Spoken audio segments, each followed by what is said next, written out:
So, ladies and gentlemen, welcome back to our YouTube channel. In today's video, I'm going to discuss with you why a lot of taxi drivers complain day in, day out.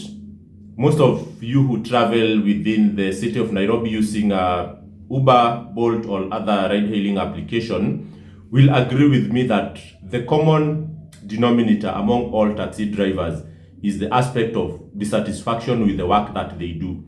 And I'm just going to give you an example of a taxi driver that I have known for close to 3 years now. He is a very close friend of mine who joined taxi driving when he was just 23 years old. When he came to Nairobi, he went and started living in a single room. He used to pay 3,000 Kenya shillings. He used to be single, of course, at the age of 23. At that time, I helped him to get a car so that he can start driving and earning something from taxi driving. So while living in a single room, paying 3,000 Kenya shillings, he always used to tell me how difficult taxi driving is. I have invited him several times to share his story on this channel, but he is hesitant, saying that he doesn't want to be seen in those public avenues. But I am going to give you his story so that you can understand the reason why, if taxi drivers don't strategize, they will always complain. So I have mentioned that this guy, when he came to Nairobi, he used to live in a single room and he was paying 3,000 Kenya shillings. After some time, he moved into a bed sitter within the same region of Mweki. Those people who don't know, Mweki is the far end of Kasarani. Once you divert from the Kasarani Stadium, the far end of that road, there is an estate called Mweki. Is, I would say, a medium income kind of estate. So he used to pay 7,000 shillings for a bed sitter. He stayed there for several months and then again moved into a one-bedroom house where he used to pay 13,000 Kenya shillings. All this time, like now 1 year down the line after he joined the taxi driving industry, he continues to complain. And I was just asking him, you moved from a house where you used to pay 3,000 Kenya shillings, and now you are living in a house that you are paying 13,000 Kenya shillings. In as much as you are still single, but you are complaining, your expenses have gone up and you are still able to cover them, but you are complaining that the taxi business still does not have money.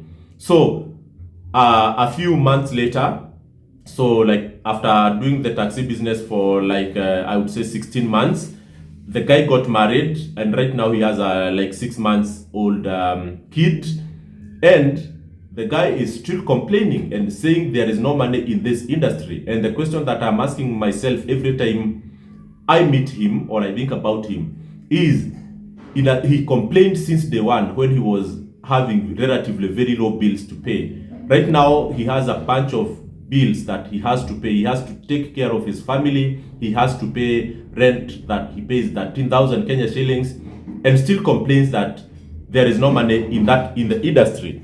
And what I wanted us to discuss today is, why is it so common that all taxi drivers will complain while they are able to meet their minimum bills requirement? The reason why all these guys complain is because they only work to get enough.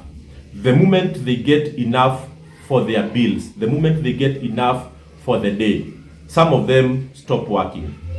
And I was imagining the case of my friend. The time he used to pay 3,000 shillings for his rent, the moment he made the 3K, that was the end of his hard work for the day.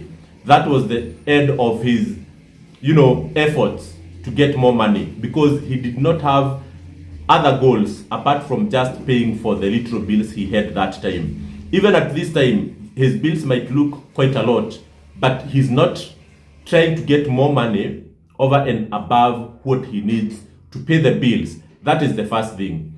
I came also to learn that if that friend of mine made enough money the previous day, the following day, he actually never showed up for work because he didn't have any pressures to go and try to make more money. So that is another second mistake. The other thing that this guy has not been doing all that time is to save. He didn't have any separate account where he put his money to take care of his car, buying a new car, because the one he had is for a partner. So all he had is just to look for money to pay for his bills. So my advice to all taxi drivers today, if you want to stop complaining, you really must have a very, very strong strategy in terms of managing your cash and working with objectives. I hope that is clear. And by objective, I mean this. When you hit the road from your house, there are 3 types of parameters that can guide whether you have hit your objectives or not. The first one is the distance that you have driven for the day. There are those drivers who say that no matter the money, no matter the time, as long as I have done my 200 kilometers, I am good to go back home because I don't want to accumulate so much fatigue. The second parameter that you can use as a goal is the income. There are those drivers who say that I cannot go back home until I make my 4,000 Kenya shillings net. So that is inclusive after you have deducted commissions and cost of fuel. You have to go home with a particular amount of money every day that you open your app and you start driving to work. The third parameter that you can use to determine whether you have hit the target for that day is the driving hours. There are those drivers who say, I drive for a maximum of 12 hours, others 14 hours, other 10 hours. Even if you make 4,000 after driving for just 5 hours, you cannot allow yourself to go home because you have not hit your target in terms of the number of hours you need to drive for that day. And the moment you make that money, for instance, if you drive 14 hours on an average day, definitely you will make something between 2 to 4,000 Kenya shillings as net, your amount to take home. That money, you really need to make sure that you separate it immediately so that you channel it into the various use of money that you have already pre-designed. If there is an amount that needs to go into saving, you must channel that money into saving immediately. The other channel that you have to put your money through is for the daily expenses. If, for instance, you are supporting your family, you are supporting your wife, you are paying school fees, make sure that you channel that money into a separate account to manage those type of bills.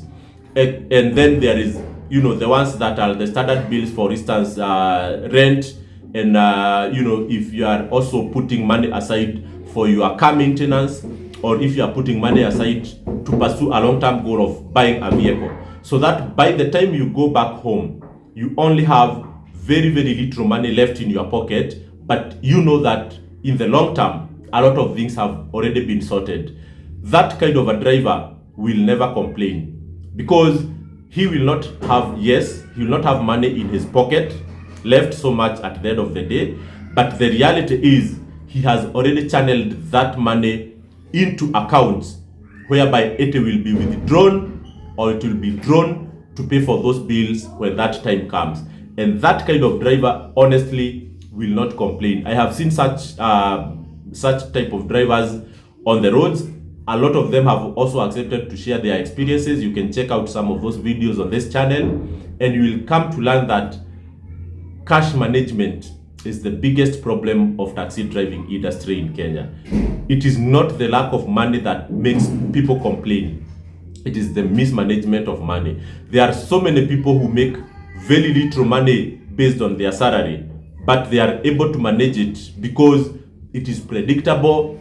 They know when it comes, they know the bills to pay. But for people who earn cash daily like taxi drivers, they are always tempted, to direct that money into destinations that were not well determined, that were not predictable. And you find yourself that everyday money is getting in and out of pocket without traceability. And that is the biggest issue.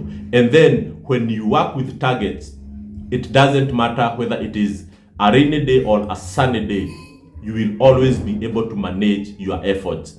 Otherwise, if you are just looking for 5,000 to pay your rent and you are not married, you don't have parents who are asking you for support, then you might be misguided by your bills in terms of how much effort you need to put. But if you just follow that calendar of targets, then whether you make more money or less money, on average at the end of the month, you'll always hit your targets. So I hope that advice will help someone to create a budget, to create several accounts where they will be channeling their income on daily basis, as well as working with targets. That is it for today, guys. Thank you very much.